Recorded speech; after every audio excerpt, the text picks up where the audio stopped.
Facebook's new Menlo Park headquarters may look like any other .com, but inside it's worlds away from what people may expect from this $100 billion company. Technology's changing, but how the end of one program may have cost hundreds their jobs. It might be a long, cold night for the people out here on the streets, but they can be thankful that they'll be waking up to a hot meal provided by Glide Foundation. We're here in Oakland for the Raider-Kansas City game, and it's Carson Palmer's possible first game. Nobody knows yet if Carson Palmer's actually going to play or start, but Hugh Jackson likes to keep people guessing. So chances are we won't even know till we see who runs out on the field the first time the Raider offense comes out. The protesters are still here at Occupy Oakland, and some business owners say their presence is hurting business. B Restaurant is 5 blocks from Frankigawa Plaza, but business was down, even by recession standards. Its owner sympathizes with protesters, but says he also needs customers. We are part of the 99%. We support a lot of what we're hearing from Occupy. So to say we want them gone, it's tough because we don't want them gone, but we don't want our businesses to be negatively affected. So Best is luckier than others. His restaurant has received media attention as a result of Occupy's negative impact, and now business is booming. His reservation list is full, and he has even booked a few holiday parties. One local businesswoman saw an article and came in. And so it's really important that we come and we patronize these businesses because we're the one that keeps them open. Council members are also concerned how Occupy is affecting local businesses. And one thing it's doing is scaring people so that they don't want to come to downtown Oakland. So for businesses that are already struggling, this is something that could really push them under. The media coverage may have turned things around for Best at B Restaurant, but he worries about the future of neighboring businesses. we'd hate to see any kind of small business that's here in Oakland to leave. Business is bustling at B Restaurant, and city leaders are working to find a way for nearby businesses to be just as busy. In Oakland, Annie Andersen, KTVU Channel 2 News. All right, how's everybody? You're working. This was how Reverend Cecil Williams greeted his volunteers as they worked hard to prepare for the 5,000 people Glide Church is expecting this Thanksgiving. Volunteers were all smiles as they donated their time to make Thanksgiving better for those less fortunate. It feels like there's a lot of love involved in the entire process, not just in the food itself, but in the preparation. Over at the San Francisco Food Bank, Thanksgiving preparations might be done, but they urge people to continue donating. I think there's a certain spiritual thing that if you want to have your child choose some things out of your pantry and take it to a food drive barrel or shop for a family with the idea of actually having a more personal idea of people in mind, I think that's a good thing. This year, the food bank will be helping 36,000 people, the most in their history. They admit that it's hard work, but rewarding. But, when you see the look on people's faces at our pantries when they're able to farmers market style choose the food they want and go home and prepare it in their own homes, it makes it all worth it.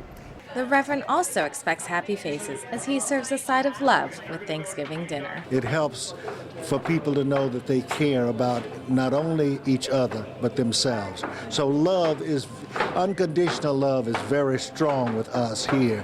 It might be a long, cold night for the people out here on the streets, but they can be thankful that they'll be waking up to a hot meal provided by Glide Foundation.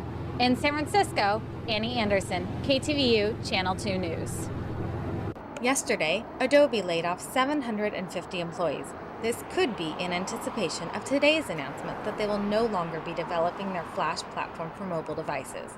With consumers choosing tablets and cell phones, analysts say Apple's late co-founder Steve Jobs' refusal to support Flash on his mobile devices played a large part into Adobe's decision.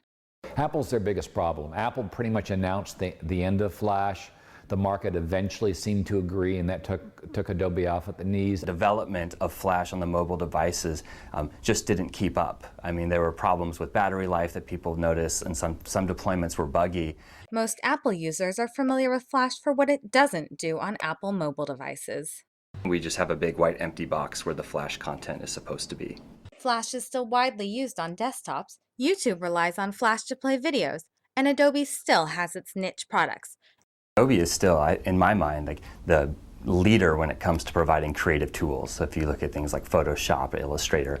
Analysts say Adobe will most likely regroup and rehire shortly. Their staff, they will undoubtedly go back to hiring relatively quickly as they start to staff up these new efforts. 200 of the laid-off workers are from the Bay Area, including here at their San Jose headquarters. From San Jose, I'm Annie Andersen. More than 11 years after the initial arrest of Jerry Amaro, the Oakland City Council and Amaro's family settled their wrongful death suit for $1.7 million. But the family's attorneys want the officer accused of beating Amaro and then covering it up to face criminal charges. We are going to request that the U.S. Attorney's Office initiate a grand jury and that the individual officers who were involved, all of them who in fact have lied, be considered for prosecution for perjury and or obstruction of justice. This case is the worst. This case is wrong on every respect, and just to give us $1.7 million is meaningless without a criminal grand jury being convened. This is the corner where in March 2000, the Oakland Police Department arrested Jerry Amaro. They state that it was other people on the street that beat him up, but he claims that it was the Oakland Police Department. Amaro was 36 years old when he died from complications arising from a beating that occurred during a drug bust. According to the coroner's report, Amaro died a month later from bronchopneumonia and hemothorax brought on by multiple rib fractures and blunt force trauma to the chest while resisting arrest. An internal investigation later showed that Lieutenant Ed Paulson ordered other officers to lie about the arrest. Every single one of the people who were there that night are still in law enforcement. Almost all of them are still with the Oakland Police Department.